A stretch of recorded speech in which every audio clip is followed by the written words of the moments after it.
Personel arkadaşlar. Nereye gidecek hasta? Bak Ceyhan'la git tanıma var. Ama bir güzel çıktı yani sorulara. Amca nasılsın? Hasta halsiz olduğu için zaten var. Alo. Bir anda iyi olması beklenir. Benim için tek kriter ekstra kotileşme. Bu bir. Suyun altında boğulur gibi bir nefes kaybınız olursa mutlaka ama mutlaka tekrar özellikle de test temiz de çıksa, tomografi temiz de çıksa insanlar COVID olabileceği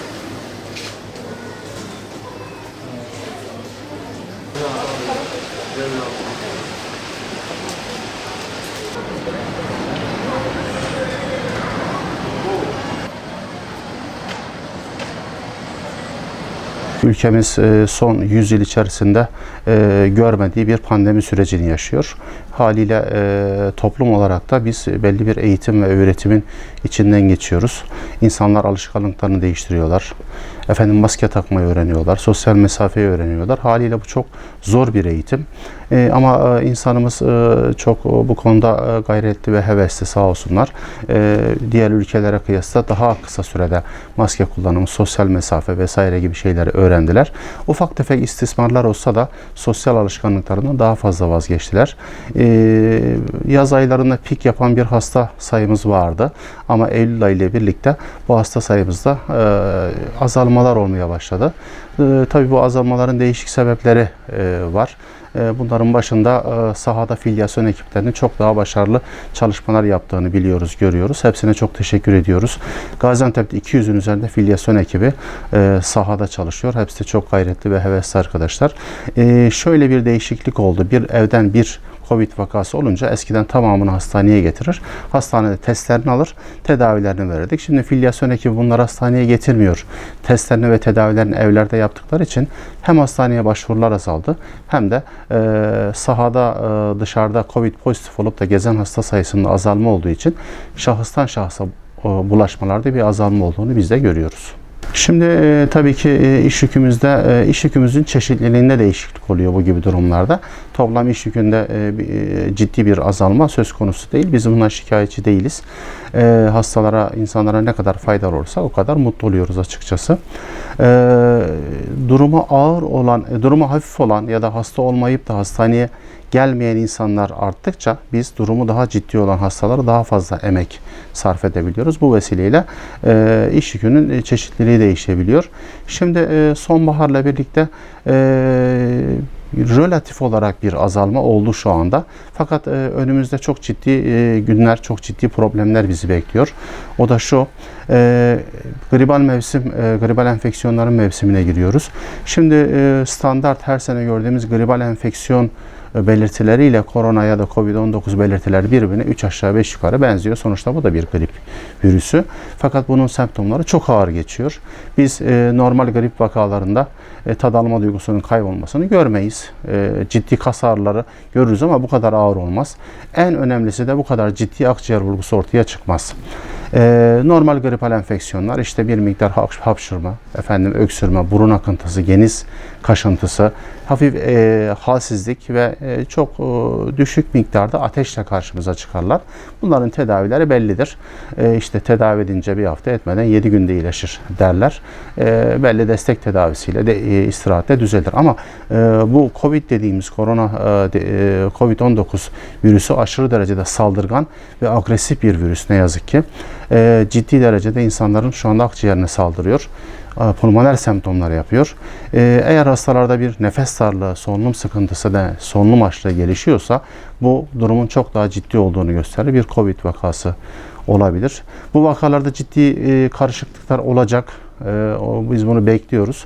Bunu da işte klinik muayenelerimizde yapacağımız testlerle ayıracağız yani hepsini. En önemli belirti birincisi bir bulaş sürecinden geçiyorsa yani bir Covid'li vakayla temas halinde olduysa bu birinci bulgumuz. İkincisi çok ciddi kas ağrıları. Çok ciddi kas ağrıları. Üçüncüsü tad alma duygusunun kaybolması. Bir diğeri de nefes darlığı ve hava açlığı çekmesi hastanın. Bu en önemli bulguları. Biz standart gripal enfeksiyonlarda bunları görmeyiz.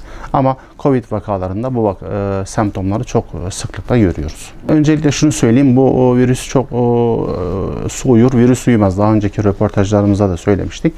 En ufak bir ihmali, en ufak bir savsaklamayı affetmeyen bir virüs. Dolayısıyla yaşam tarzımızı bu şekilde değiştirmemiz gerekiyor. Yani sosyal mesafemizi koruyan, maskemizi takan, bir miktar daha işlerimizi online halleden, çok gereksiz olmadıkça risk grubu hastaların, özellikle komorbid dediğimiz risk grubu hastaların sahada gezmemesi, evinde istirahat etmesi, en önemli, çünkü en önemli tedavi hastalanmamak burada. En önemli tedavi. Onun için vatandaşlarımız maskelerini taksınlar, sosyal mesafelerini korusunlar, riskli bölgelere girmesinler, riskli işler yapmasınlar, bir miktar gezmelerini, tozmalarını, düğünlerini vesaire ertelesinler. Tekrar söylüyorum, bu virüsün hiç affı yok. Su uyur, virüs uymaz. Bunun güçle, kuvvetle de alakası yok. Burada görüyoruz. Çok baba yiğit dediğimiz güçlü hastalarımız çok basit bir viral enfeksiyondan kaybedilebiliyor. Bir hafta önce ben de COVID tedavisi gördüm. 15 gün kadar yattım. COVID enfeksiyon oldum yani her şeyle. Tek akciğer bulguları yoktu. Öncelikle şunu söyleyeyim, hakikaten öyle kitapta yazdığı gibi ya da söylendiği gibi değil. İnsan yaşadığını bilir. O kas ağrılarını çekmek, o nefes darlığı insanı bitiriyor hakikaten. İkincisi, yani keşke etik olsa da ahlaki, yani tıbbi etiğe girse de biz hastalarımızın durumlarını insanlara gösterebilsek. Yani öyle zannedildiği gibi işte hastaneye yattı, entübe edildi, ne güzelmiş, 3 tane ilaç aldı, aspirin yutmak gibi bir şey değil. Çok ağır bir süreç. Çok ağır bir süreç. Aileyi de psikolojik olarak etkiliyor. Hastayı da çok ağır etkiliyor. Ve şunu söyleyeyim, çok önemli bir şey, o da şu: biz bu virüsün uzun dönem yan etkilerinin ne olduğunu hala bilmiyoruz. Bizde ne tür sekeller bırakacağını da bilmiyoruz. Onun için yani 10 sene sonra yani virüs oldum, tedavi aldım, düzeldim değil. Biz bunun geç dönem bulgularını bilmiyoruz. Yani akciğerimize ne bırakacak, karaciğerimize ne bırakacak, beynimize ne bırakacak. Dolayısıyla onları bilmediğimiz için bence korkmak değil, ödümüz patlasa yeridir yani. 8-9 aydır okullar kapalı. Ben hem bir eğitimciyim hem bir veliyim yani sonuçta. Çocuklarım hem üniversitede hem ortaokulda okuyorlar. Bu çok zor bir süreç. Yani çocukları içeride zapt etmek kolay bir şey değil hakikaten. Yani ben insanlara sabır talep ediyorum. Başka bir şey değil. Çocuklarını bu yönde eğitsinler. Bu şekilde yetiştirsinler. Aile içerisinde bir Covid'li vaka varsa onu izole etsinler. Bundan çekinmesinler. Eğitim süreci devam edecek. Hayat devam ediyor yani. Hayatı durduramazsınız. Biz bunlarla eğitim yapmayı öğreneceğiz. Uzaktan eğitime biraz daha alışmamız gerekiyor. Bu bizim için yeni bir şey. Biz yüz yüze eğitimi çok severiz. Fakat yeni dünya düzeninde ya da yeni eğitim modelinde, yeni dünya modelinde bir miktar daha online hayat yaşamamız gerekiyor. Alışverişimizden eğitimimize, ziyaretlerimizden tutun da belki başka birçok şeyi online ve uzaktan yapmak zorunda kalacağız. Öğrenci kardeşlerimize tavsiyem şu: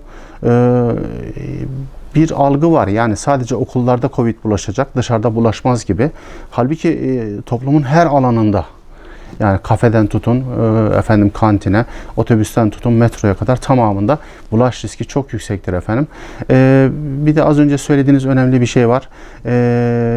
Şimdi biz genç yaş grubunu taşıyıcı olarak düşünüyoruz ama son aylarda genç yaş grubunda da çok ciddi vakalar ve vefatlar gördük.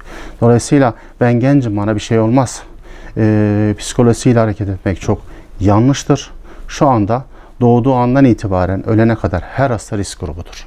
Tekrar söylüyorum, çünkü biz bu virüsün uzun vadeli sonuçlarını, komplikasyonlarını bilmiyoruz. Belki siz taşıyıcı olarak bir enfeksiyon geçireceksiniz, bilmiyoruz, tamamen farazi konuşuyorum. 15 sene sonra üniversite sınavınızı etki edecek. Ya da evliliğinizi etki edecek, bilmiyorum yani. Ama sonucun ne olacağını bilmiyoruz. Onun için şu andaki en önemli şey hasta olmamak.